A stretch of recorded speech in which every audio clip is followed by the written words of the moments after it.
E então nesta manhã nós tivemos a oportunidade de entender um pouco mais que esta graça, ela vai muito além de um favor que não merecemos, de um dom, de graça de Deus, mas entendemos também que isso não é de graça, ou não é gratuito, né? Apesar desse termo graça ser muito difícil de ser dito no português, até porque no inglês é mais fácil de compreender, né? Grace de free, né?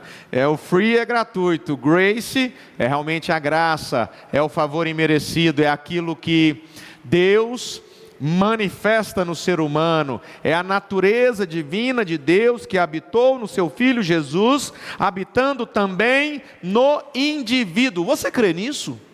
Que a natureza de Jesus pode ser imputada em você ao ponto de você fazer, praticar, falar, agir, pensar da mesma maneira que Cristo. Você crê nisso? É verdade. É isso que Pedro falou quando fala da natureza de Jesus ali na sua primeira carta, ou segunda carta, capítulo 1, que ele vem falando daquilo que tem que ser acrescentado à fé e virtude, depois a temperança, paciência, piedade, o amor fraterno e no final das contas, o amor ágape. Tem gente que acha que o amor ágape vai ser desenvolvido um dia na eternidade. Não, se nós não desenvolvermos o amor ágape hoje, significa que nós não estaremos na eternidade, porque Pedro falou que nós temos que desenvolver ele. O amor fraterno é uma coisa, o amor que chamado como aquele ponto culminante da natureza divina de Cristo, dita por Pedro, este amor ágape deve ser desenvolvido por nós. O que é o conceito? O que caracteriza amor ágape? Quando eu faço algo, quando eu sirvo sem esperar algo em troca,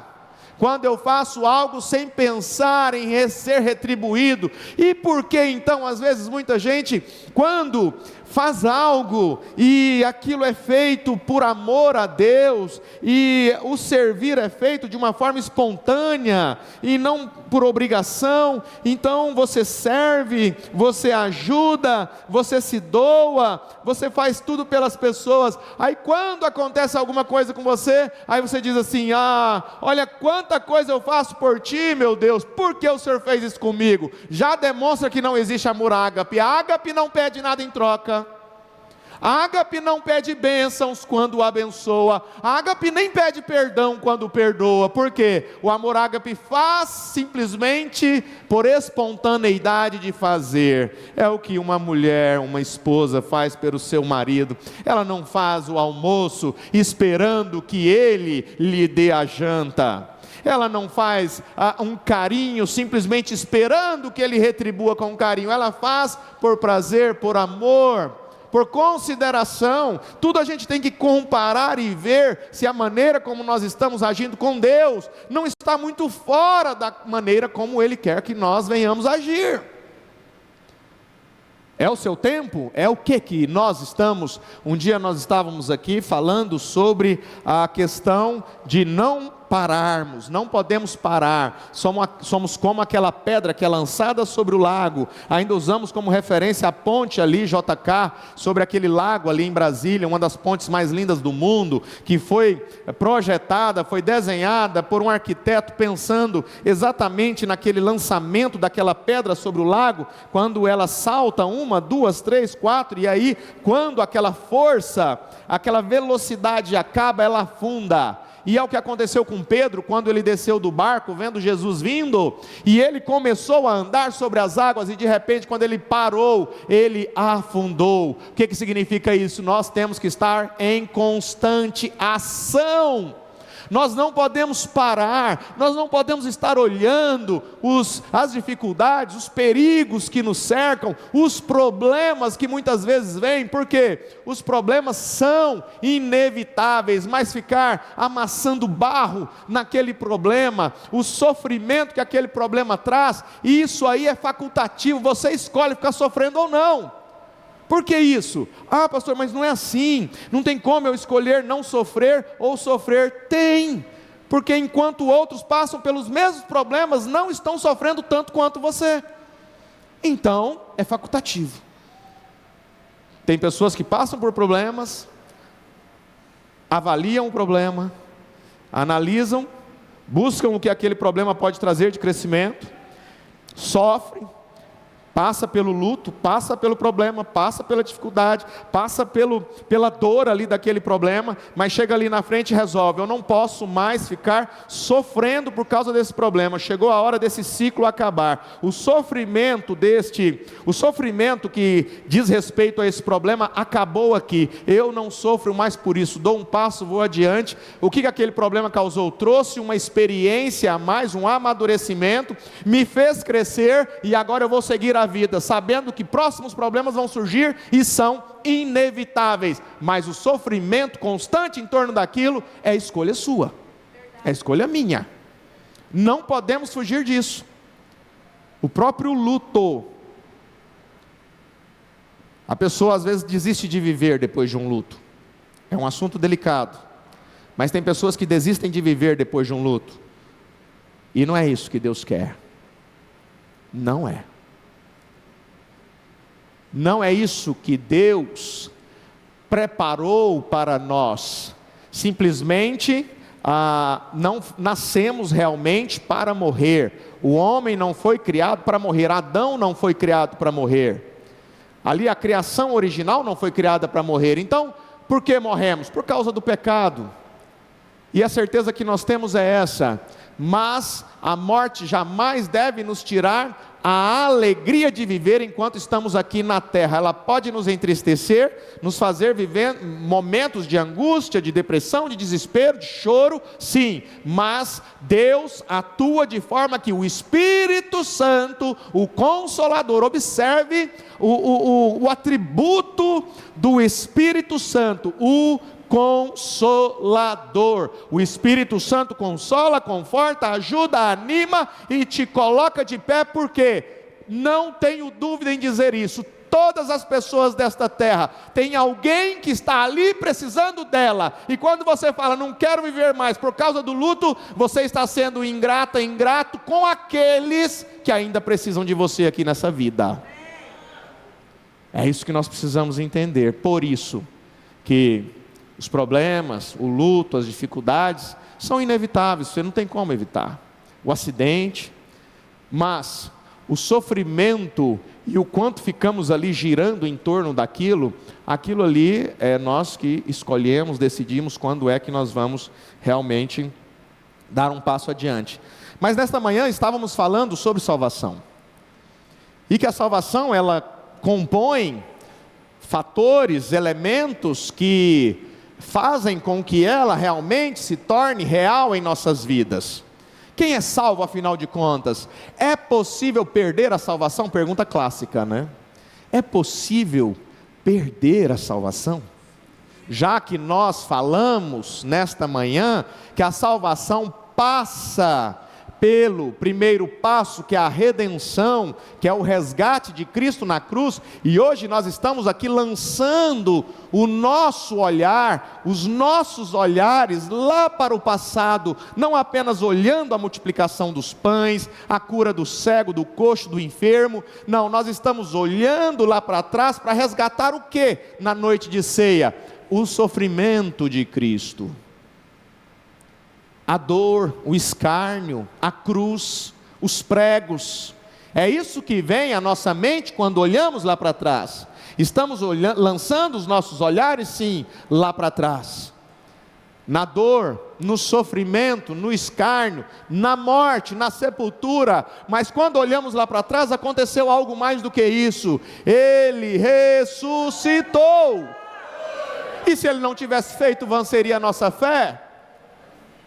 Aí quando a gente olha lá para frente, quando a gente tira o olhar lá de trás do passado, e aí a gente olha lá para frente, a gente entende que Ele disse que voltará. Ele não voltará para tirar os pecados novamente. Ele já veio e nos libertou da condenação, da culpa, do domínio do pecado. Isso Ele já fez, e Ele voltará um dia para consumar a salvação.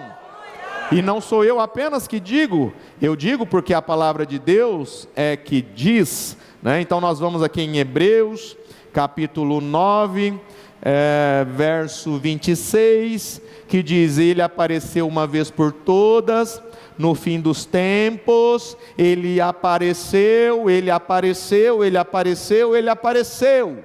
Por que eu estou reafirmando Ele apareceu? Não está dizendo que Ele vai aparecer. Ele apareceu uma vez por todas. Quando? No fim dos tempos. Quando que o fim dos tempos começou?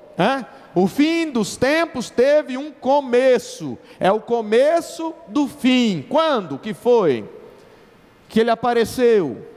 Na plenitude dos tempos. A palavra de Deus fala, é a plenitude dos tempos, é o fim dos tempos, é o grande e terrível dia do Senhor. Quem veio na escola bíblica passada ou retrasada, que nós falamos sobre isso, o fim dos tempos não é o século 20,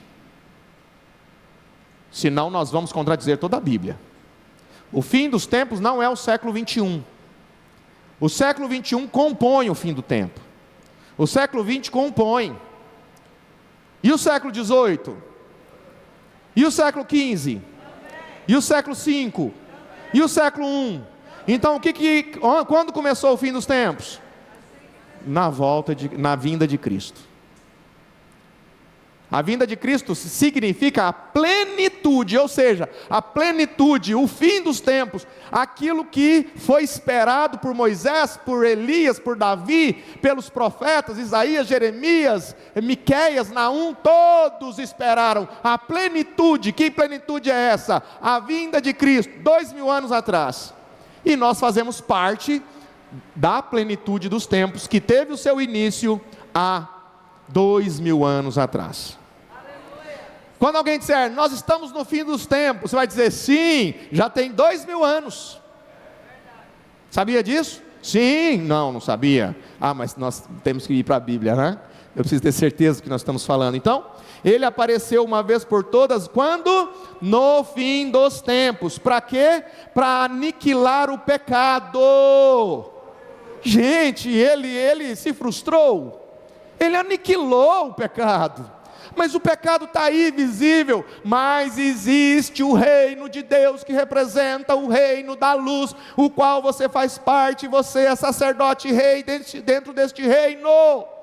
O reino de Deus está entre vós. O reino de Deus não é comida, não é bebida, não é um lugar geográfico, não é um sistema político, não é um sistema financeiro. O reino de Deus é alegria, justiça e paz. Onde há alegria, justiça, paz, amor, fidelidade, o fruto do Espírito, ali está o reino de Deus.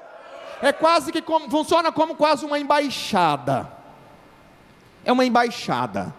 É como alguém aqui do Brasil se forma para embaixador, ali faz os cursos, e aí ele é enviado lá para o Irã. Faz isso não.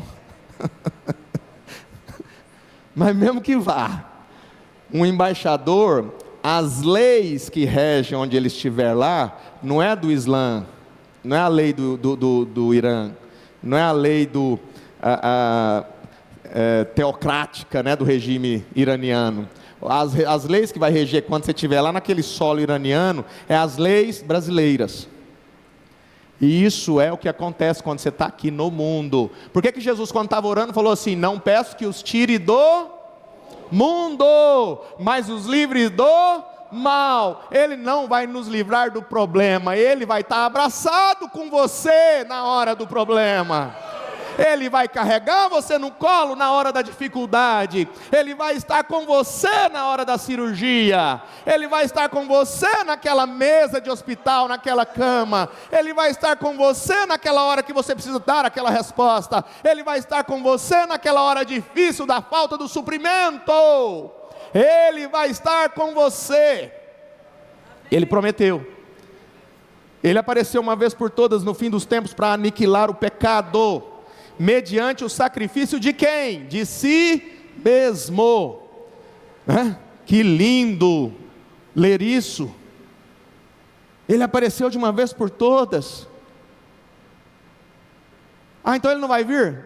Sim, ele prometeu, mas para aniquilar o pecado ele não vem mais. Acho, e agora? Ele já veio. Consumou. Ele diz, está consumado. Somos pecadores? Não. Pecamos? Sim. Sabe o que significa isso? Às vezes a pessoa cai numa situação, ela cai. Cair é tropeçar, caiu. Ela cai numa situação e ela acaba fazendo o quê? Rouba. Ela rouba. Eu posso dizer que aquela pessoa é um ladrão? Eu não posso dizer. Mas quem rouba é ladrão. Na verdade, o ladrão rouba, mas nem todo que rouba é ladrão. Por que eu estou dizendo isso? Porque às vezes ele caiu, houve uma queda. Ele não é. Ele deixou-se levar por uma situação e caiu. É uma queda. Ele pode ser chamado de... Não. Sim, principalmente porque ele reconheceu o seu erro, e ele pode até ir a julgamento, ele pode ir preso, ele pode pagar a pena, ele vai sair de lá, e a prova de que ele não ele vai viver o resto da vida, nunca mais vai praticar um furto, aí ele vai morrer. A gente não vai poder dizer, morreu um ladrão. Não podemos dizer. A prática constante de um delito faz com que aquela pessoa se torne tal. Isso até a própria lei respeita. Por que a gente não pode respeitar? A própria lei respeita a reincidência, a prática constante. A lei respeita. Espera aí, vamos analisar o histórico. Se a lei respeita, nós não podemos respeitar as quedas, os deslizes. Por isso que podemos dizer com toda convicção, não somos pecadores, mas podemos sim, às vezes, cair ali, tropeçar ali. Aí é onde João fala assim, não, por favor, não pequem, não pequem. Mas se vocês pecarem, nós temos um legislador, nós temos um advogado, junto ao Pai, que intercede por você. É isso que nós temos que entender. Para de se culpar todo o tempo, para de se condenar todo o tempo. O pecado já foi aniquilado, vencido por Cristo na cruz do Calvário, da mesma forma como o homem está destinado a morrer quantas vezes? E reencarnar quantas? 3?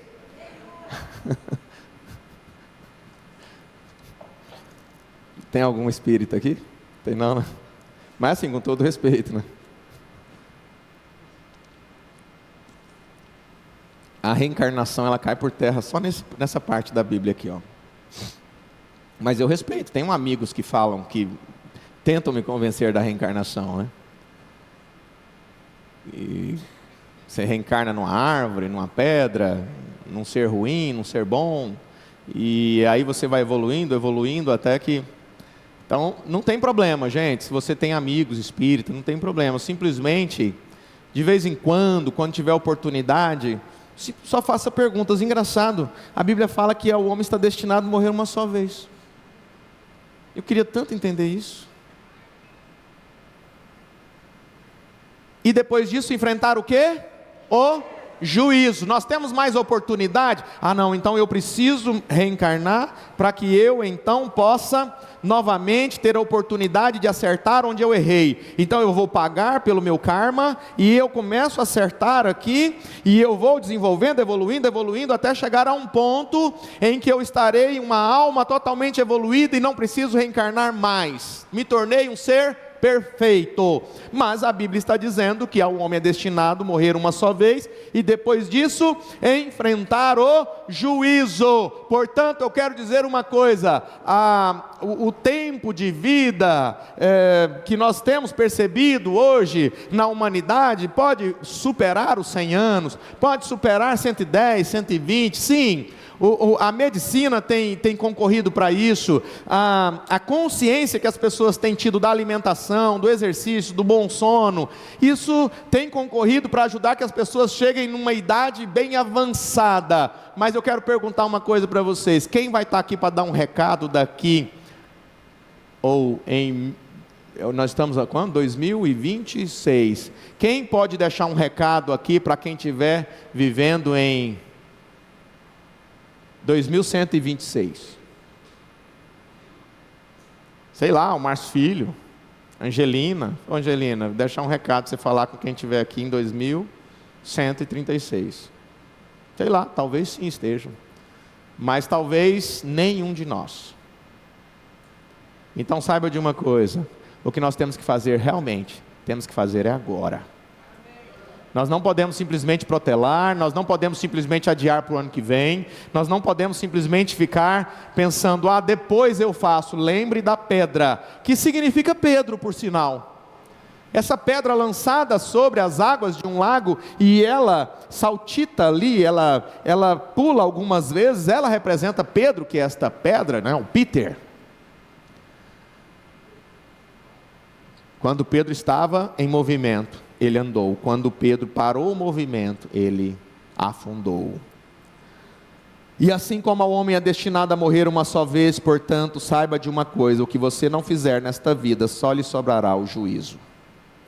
Assim também Cristo foi oferecido em sacrifício uma única vez, para tirar os pecados de muitos.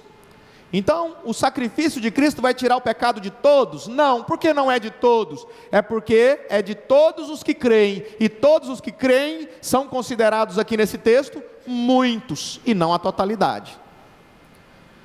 E aparecerá segunda vez,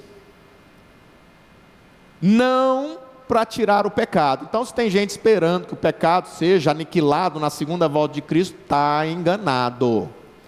A primeira vinda de Cristo já consumou o ato de perdão dos pecados, libertação da culpa, libertação da condenação, libertação do domínio do poder. Ou seja, o pecado não tem nem poder sobre você. Você não pode acusar o diabo de ter feito algo na sua vida, porque nem o diabo tem poder sobre você a partir do momento que você compreende o processo de salvação e que você já passou pela regeneração, que é a obra do Espírito Santo atuando na sua vida, fazendo de você uma nova criatura, um novo ser, para atuar conforme a natureza de Cristo, que também podemos dar o nome de graça.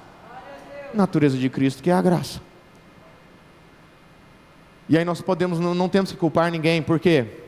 Porque o pecado já foi vencido. Você já foi justificado. A justificação a sua justiça não vale nada, mas a justiça de Deus lhe é imputada. Você foi justificado, você se arrependeu, você confessou os seus pecados, você reconheceu que é um pecador, arrependeu, teve fé em Jesus e entendeu que o sacrifício da cruz, do Calvário, é suficiente para salvar o pecador. Você teve toda essa consciência, então simplesmente viva uma vida de santidade. Ele vai aparecer segunda vez, não para tirar o pecado, mas para trazer salvação aos que o aguardam. O que ele vai fazer? Trazer salvação aos que o aguardam. O que significa isso? Nós já fomos salvos? Sim. Nós estamos sendo salvos? Sim. E nós seremos salvos? Ele vai trazer salvação. Então pode se perder a salvação? Sim e não, né? Sim. Deixa eu trazer aqui um ponto de vista. A salvação sim, pode ser, tá? Fecha nisso. A salvação pode, e eu tenho textos, e aqui em Hebreus capítulo 6, mas nós estamos refletindo, tá? Ora, para aqueles que uma vez foram iluminados, isso é a prova de que a salvação sim pode ser perdida. Agora, nós colocamos a salvação numa sala de anatomia, dissecamos ela e vimos que salvação não é salvação em si. A salvação é composta de etapas, de pilares, né? A redenção, o resgate, a regeneração, a obra do Espírito Santo, a justificação, a santificação e a glorificação. Pega isso tudo, o que significa isso? Salvação. Eu posso perder? Aí a resposta é, sim, eu posso ter passado apenas aqui, entendido, aceitado a Cristo, e simplesmente não quis permanecer no processo da santificação. E Jesus disse em Mateus 24:13 que aquele que perseverar até o fim, que será salvo. Aquele que permanecer no processo da santificação, que será salvo. Que é quando Jesus voltar a segunda vez, o que ele vai fazer? Ele não vai mais aniquilar pecados. Ele vai simplesmente trazer salvação. A quem? Aqueles que foram salvos. Que estão sendo salvos. E que serão salvos. Parece complicado e é mesmo. Mas ao mesmo tempo, quando você compreende o processo de salvação, é até mais fácil você compreender quando você está pisando fora, quando você está dando uma bola fora, quando você está fazendo algo que não devia. Ora, para aqueles que uma vez foram iluminados, provaram o dom celestial, tornaram-se participantes do Espírito Santo. Quem que torna participante do Espírito Santo? É quem é regenerado. Não tem como fazer parte, ter o Espírito Santo sem ser regenerado. A obra do Espírito Santo regenera a sua natureza humana. E é onde muitos participam do Espírito Santo através dos dons, e tem dons. Mas lá em Mateus capítulo 7 fala o que vai acontecer com aqueles que têm os dons, mas não permaneceram no processo da salvação. O que vai acontecer com eles? Jesus vai dizer assim: afasta-te de mim, vós que praticais a iniquidade. Mas eles tinham dons do Espírito Santo. Eles manifestavam o dom do Espírito Santo em si, não importa. Não fizeram parte de todo o processo da salvação. Não permaneceram se santificando, apenas usaram o presente do Espírito Santo e não se preocuparam em ter o doador do presente em si. Experimentaram a bondade da palavra de Deus. Quantas coisas experimentaram? Os poderes da era que há de vir, poderes, né, até daquilo que ainda virá. E caíram, para aqueles que uma vez foram iluminados, fizeram, e depois caíram. É impossível que sejam reconduzidos ao arrependimento, pois para si mesmos estão crucificando de novo o Filho de Deus, sujeitando-o à desonra pública. Então pode perder a salvação? Sim. Aí fala assim: mas então Deus se frustra com aqueles que perdem a salvação? Bom, depois que a gente entende o processo da salvação, que a gente entende que as etapas, os elementos que envolvem a salvação, passa por um processo, às vezes a pessoa se perde lá no meio do caminho. Ela não tinha recebido a salvação que Jesus está falando aqui, que o autor da carta aos Hebreus está falando, que Jesus voltará para salvar. Salvar quem? Aqueles que realmente não perderam ou não se perderam dentro do processo de salvação durante toda a vida. E é por isso que a gente diz que é possível sim perder a salvação. E alguém fez uma pergunta para mim: quando a criança parte, ela é salva?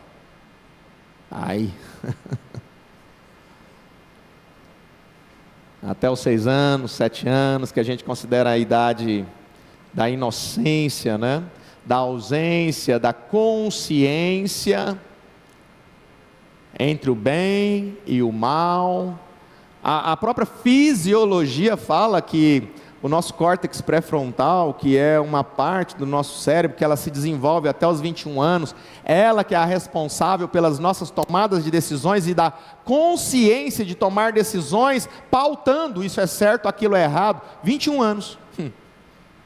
Quase que a gente pode considerar uma criança, alguém que ainda não tem 21 anos, na tomada de decisões. Não estamos considerando vocês criança, mas o que a Organização Mundial de Saúde diz é isso, que alguém que ainda não tem a sua fisiologia totalmente formada, que é o córtex pré-frontal, que auxilia nas suas tomadas de decisões, analisando, opa, isso está certo, isso está errado. Você vai ali, alguém pede alguma coisa para você, fulano, vamos ali, vai o seguinte, toma isso aqui, ó, toma isso aqui, vai ali, leva ali para mim, aí você fala assim, o que é isso? Não preocupa, o que é isso não, só leva aonde? Não, também não preocupa. Você fala assim, se você não é criança, você fala assim, eu preciso saber o que é isso, e eu preciso saber onde você está me mandando levar isso, porque eu sei que isso aqui pode não ser uma coisa boa. Agora, se você fala com uma criança, fulaninho, é o seguinte, toma isso aqui, leva naquela pessoa ali, aí depois você volta aqui e pega isso, o que ele faz? Ele vai na hora. Por quê? Porque aquela parte do cérebro ainda não está completamente formada, ele não é nem responsável pelas suas atitudes.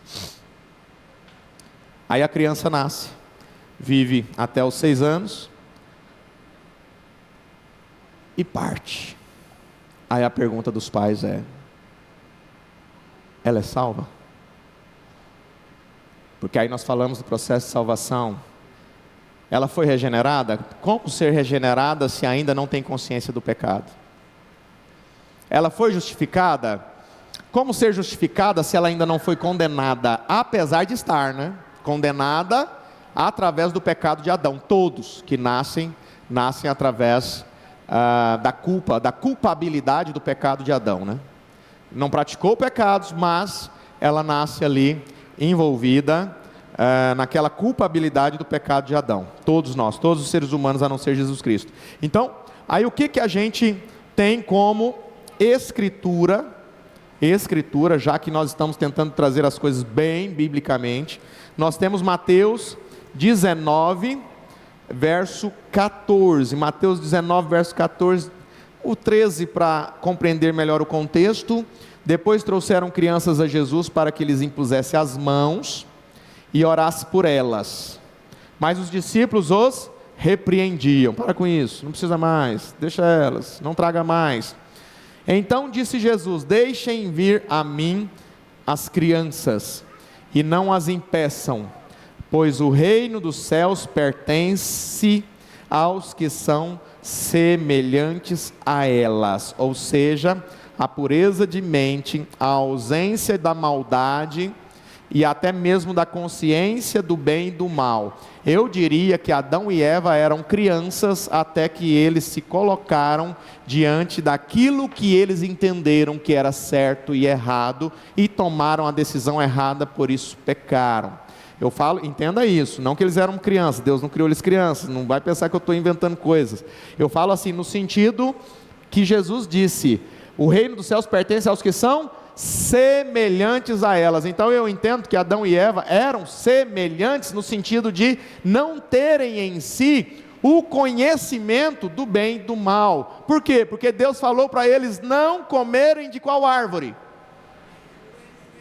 Do conhecimento, da ciência, do bem e do mal. E aí, como que eles provam a Deus? Quando Satanás, quando aquela serpente oferece para eles o fruto do conhecimento do bem e do mal. A desobediência faz com que eles tomem aquele fruto e comam. Ao comer aquele fruto é muito mais que algo físico. Ali Adão e Eva estavam mostrando a desobediência para com a ordenança divina, que era não conhecer aquilo que era desnecessário. Por quê? Deus já conhecia o bem e o mal, sim, mas não por experimentar o bem e o mal. Agora Adão e Eva conheciam o bem e o mal, experimentando o bem e o mal.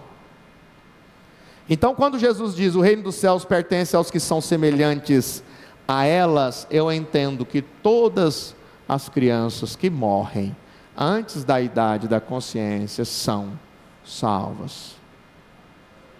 Esse é o meu entendimento. Tem outros? Tem.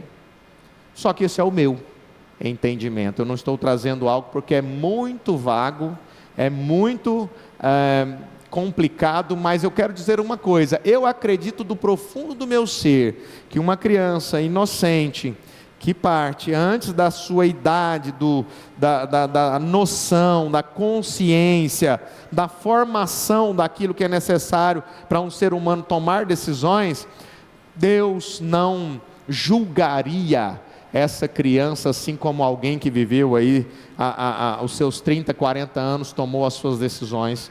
É o meu ponto de vista, então é o que eu posso dizer acerca disso, é a escritura que eu tenho.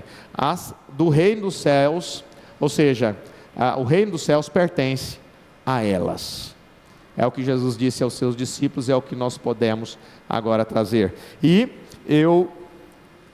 nós dissemos que no dia da ceia a gente olha para trás e olha para o Calvário, olha para a cruz, olha para a ressurreição, olha para frente, acabamos de ler, olha para a vinda, né? Que Ele consumará esse processo de salvação. Mas nós temos que olhar para dentro de nós também. Nós temos que olhar para dentro de nós, porque Paulo diz: examine-se, pois, o homem a si mesmo. E eu quero fazer essa leitura mesmo aqui em cima, e a gente desce ali para a ministração, né? Deixa eu abrir aqui 1 Coríntios capítulo 11. Nós estamos numa celebração, né, do banquete da graça, da comunhão, da renovação, da aliança. Recebi do Senhor, verso 23 de 1 Coríntios 11, o que também lhes entreguei, que o Senhor Jesus, na noite que foi traído, nós estamos olhando para onde? Lá para trás. Tomou o pão, tendo dado graças, partiu e disse: isto é o meu corpo que é dado em favor de vocês, façam isto em memória de mim. Da mesma forma, depois da ceia, ele tomou o cálice e disse: este cálice é nova aliança, olha a renovação da aliança, no meu sangue. Por que no meu sangue? Antes era no sangue de carneiros, de touros, de animais, agora é no meu sangue. Façam isso sempre que o beberem em memória de mim, porque sempre que comerem deste pão e beberem deste cálice, vocês anunciam a morte do Senhor até que Ele venha. Nós vimos, Ele já veio, aniquilou o pecado, venceu a morte, venceu a sepultura, venceu o príncipe deste mundo, né? Com a ressurreição, através da sua morte, Ele perdoa os seus pecados, Ele te liberta da culpa do pecado, e através da ressurreição, Ele te coloca no patamar de possuir em si a natureza divina, né? Porque sempre que comerem deste pão e beberem deste cálice, vocês anunciam a morte do Senhor, até que Ele venha. Portanto, nós estamos olhando para frente, né? Nós estamos aguardando esta vinda. Portanto, todo aquele que comer o pão ou beber o cálice do Senhor, indignamente, o que a ceia está nos mostrando? Olhe para dentro. Olhamos para trás, olhamos para frente, agora olhar para dentro, análise introspectiva. Todo aquele que comer o pão ou beber o cálice do Senhor indignamente, será culpado de pecar contra o corpo e o sangue do Senhor. Quem peca contra o sangue e contra o corpo do Senhor? Aquele que não olha para dentro de si, não avalia-se a si mesmo. E aí ele diz: examine-se cada um a si mesmo, e então coma do pão e beba do cálice. Pois quem come e bebe sem discernir o corpo do Senhor, olhamos para trás, olhamos para frente, olhamos para dentro. E agora o que Paulo está dizendo? O discernimento do corpo é olhar ao redor, olhar para fora, olhar em torno de si. Quem não discerne o corpo do Senhor come e bebe para a sua condenação. Quem não discerne o corpo do Senhor é quem não olha ao redor e vê nos irmãos, nas pessoas que comungam juntamente, que tomam a ceia juntamente, aquela pessoa também faz parte do corpo.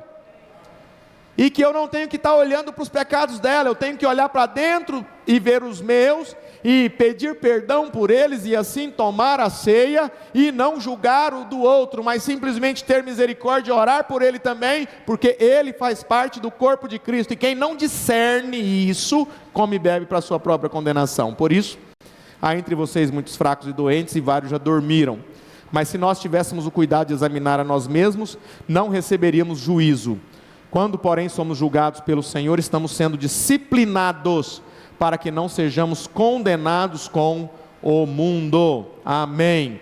E nós temos aqui a escritura que temos como base para o nosso lava-pés, né? No João 13, verso 12, que diz assim: quando terminou de lavar-lhes os pés, Jesus tornou a vestir sua capa, voltou ao seu lugar, então lhes perguntou: vocês entendem o que lhes fiz?